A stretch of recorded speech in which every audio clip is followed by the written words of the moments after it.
Picture this. It is the middle of July. The thermometer outside your window reads 97 degrees. Your neighbor's AC unit is running so hard you can hear it from your driveway.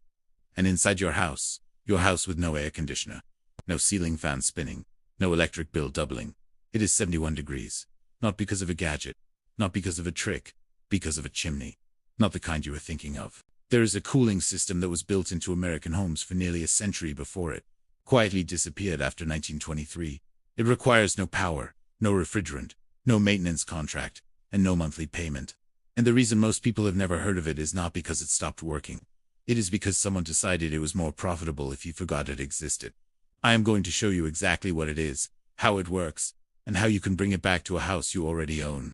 By the end of this video, you are going to understand 3 things. First, the physics behind a passive cooling chimney and why it is more powerful than most people realize. Second, the specific historical moment when this technology was removed from American building practice, and who benefited from that removal. Third, a step-by-step method for identifying whether your own home already has the bones of this system, sitting dormant inside it right now. No construction background required. No special tools. Just your basement, an afternoon, and about $80 in materials if you decide to go all the way. Stay with me. The first time I walked into a house that used this system, I thought the owner was pulling my leg.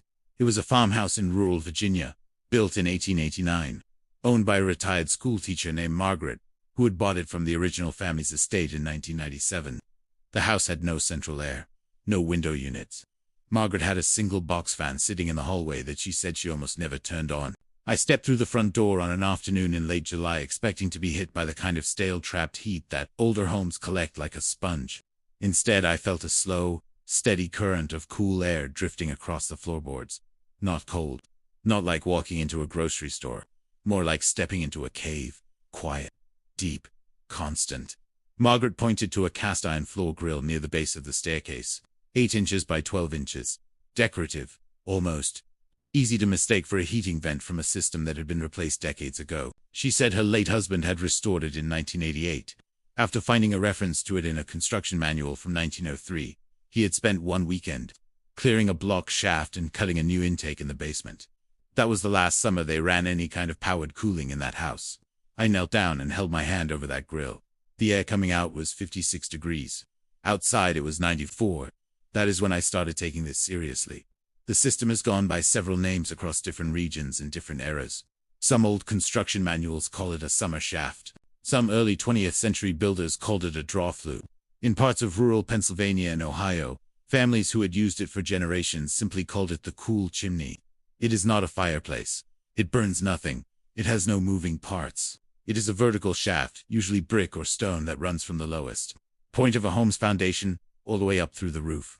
And it does something that sounds almost too simple to be true. It pumps air, using nothing but temperature difference. Here is the physics, and I want you to actually understand this, because once you do, you will never look at a chimney the same way again. Hot air rises. Everyone knows that. But the second half of that principle is what most people never learn. When hot air rises through a tall enough column, it creates a low pressure zone at the bottom. That low pressure pulls air in from wherever it can find it. The taller the column, the stronger the pull. The hotter the day outside, the faster the hot air escapes from the top, and the harder the system draws from the bottom. Now here is where the design becomes brilliant. The bottom of this shaft is positioned in the coolest part of the house, the basement. Or better yet, below the basement, where the earth holds a steady temperature between 52 and 58 degrees every single day of the year, regardless of what the season is doing above ground. The top of the shaft exits above the roofline, often capped with a dark metal hood that absorbs solar heat and accelerates the upward draw. So what you have is a self-powered pump. The sun heats the top, the earth cools the bottom. The shaft becomes a continuous column of moving air, pulling cool ground temperature up through your living space every hour. The sun is shining. Every window you crack becomes an intake. Every room becomes part of the loop.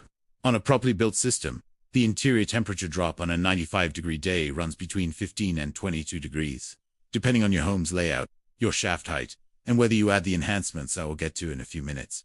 0 electricity. 0 running cost. 0 parts to replace. This is the part of the story that deserves your full attention. In 1856, a trade publication called The American Builder ran a detailed 5-page feature on passive cooling shafts. It included architectural drawings, construction specifications, and a written guarantee from the author, a Philadelphia architect, that a properly built summer flue would reduce interior temperatures in a two-story home by no less than 15 degrees, on any day the outside air exceeded 90 degrees, for the lifetime of the structure, without consuming a single unit of fuel. That article sat on the desk of nearly every professional builder in the eastern United States. By 1930, almost no licensed contractor in America could legally build one. Here is what happened in between. In 1923, a national model building code was revised and republished. Buried inside it was a new legal definition for the word chimney. Before that revision, a chimney was defined as any vertical shaft used for the movement of air in a structure. After that revision, the definition was narrowed to cover only vertical shafts that vented combustion gases, smoke, fire byproducts. A shaft that moved only air with no fire attached was reclassified. It became an unclassified ventilation structure, and unclassified ventilation structures under the new code were required to be mechanically powered. That single sentence change made passive cooling shafts non-compliant in every municipality that adopted the model code. Within 5 years, that was nearly every jurisdiction in the country. The committee that wrote that revised definition had 12 voting members. The majority held professional ties to companies that manufactured and sold electrical cooling equipment. This is documented in the archived meeting records from that period. 3 members voted against the new definition. All 3 were rural builders who understood exactly what the change would eliminate from common practice. The vote passed. The technology disappeared from permitted construction almost overnight. Within 1 generation, most American homeowners had no idea it had ever existed. The communities that maintained this knowledge were the ones who built outside the permitting system. Traditional farming communities in Pennsylvania, Ohio, Indiana, and parts of Ontario who had been using passive cooling shafts since the mid-1800s kept building the way their grandparents had taught them. Not as resistance, simply because it worked and they saw no reason to stop. Researchers who studied these homes in the late 1970s measured indoor afternoon temperatures averaging in the high 60s during summer months, when outside temperatures were pushing 90 degrees. No electricity used for cooling. The findings were published and then largely ignored by an industry that had spent 4 decades building the market for mechanical air conditioning. The knowledge did not disappear because it failed. It was simply no longer taught, no longer permitted, and no longer visible to anyone who had not specifically gone looking for it. This is the part I want you to pay close attention to. If your home was built before 1925, there is a meaningful chance that a cooling shaft is already inside your walls, capped and dormant, waiting to be reopened. Here is how to check.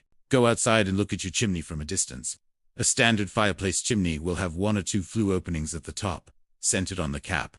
If you see an additional smaller opening on the shaded side of the chimney, often fitted with a small decorative stone cowl or a plain cast iron vent, that secondary opening is worth investigating. Now go to your basement. Stand at the base of your chimney and look at all 4 sides of the masonry at floor level.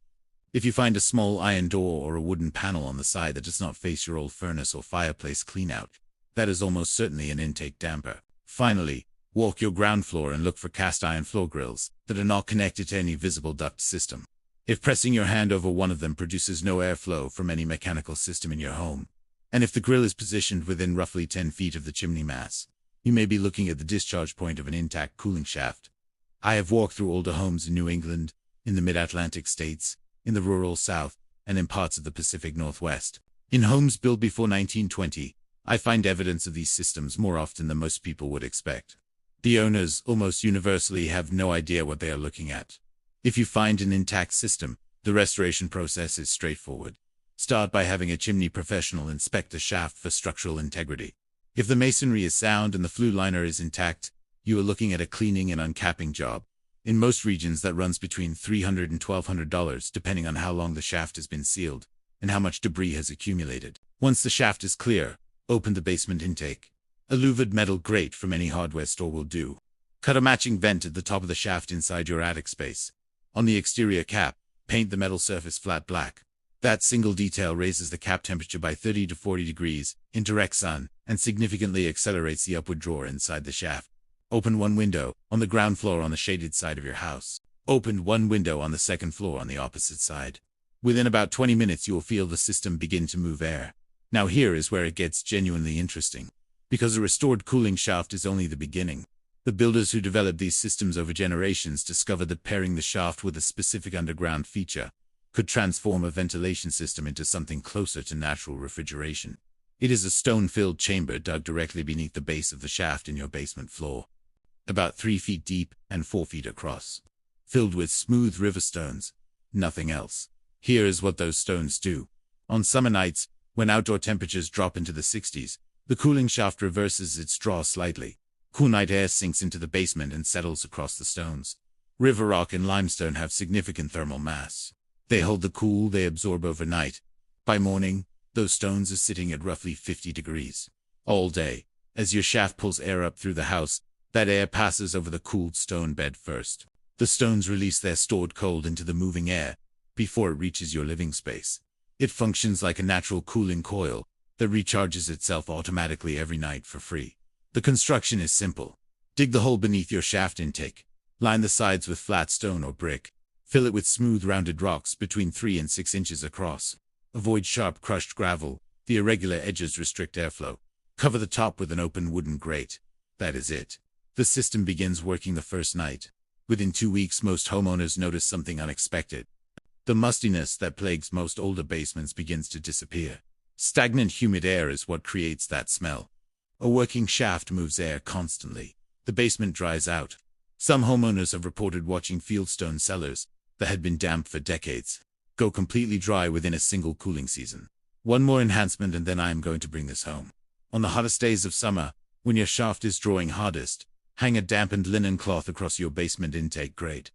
A plain cotton sheet soaked in cool water and wrung out until it is just damp, not dripping. As the shaft pulls air through the wet fabric, evaporation drops the incoming air temperature by another 10 to 15 degrees before it even enters the shaft. This technique is not new. It appears in Persian architecture dating back thousands of years. It appeared in American farming practice well into the early 20th century, before mechanical cooling made it seem unnecessary. With a functioning shaft below it and a stone cooling chamber beneath that, a home using all 3 elements can hold interior temperatures in the mid to upper 60s on a day when the outdoor reading is pushing 100. Not comfortable-ish, actually comfortable. Genuinely cool, at zero operating cost. Let me leave you with a number. The average American household spends between $200 and $400 every month running central air conditioning through the summer cooling season. Over 10 years, that is between $24,000 and $48,000. Spent on electricity alone, not counting the cost of the equipment, the repairs, or the replacements. A cooling shaft restoration costs between $400 and $1,200 one time. The stone chamber costs about $80 in materials and a weekend of work. The linen on the intake costs nothing. The technology worked in 1856. It worked in 1923 when they quietly removed it from the building code. It is working right now in homes that have never stopped using it. The question is not whether it works. The question is whether enough people will go back down into their basements, look at what is already there, and decide to finish what their great-grandparents started. Go check your chimney. Look for that intake damper. Hold your hand over those old floor grills and see what you feel. And then come back here and tell me in the comments what year was your house built, and did you find anything? I read every single comment and I will answer as many as I can. If this is the kind of knowledge you want more of, practical, historical, recoverable, subscribe. Because next week I am going to show you how certain farmhouse root cellars maintained temperatures cold enough to keep produce fresh for nearly a full year without a single day of powered refrigeration. There is a specific wall construction detail that makes it work, and almost nobody, outside of a handful of rural communities, still knows what it is. I will see you then.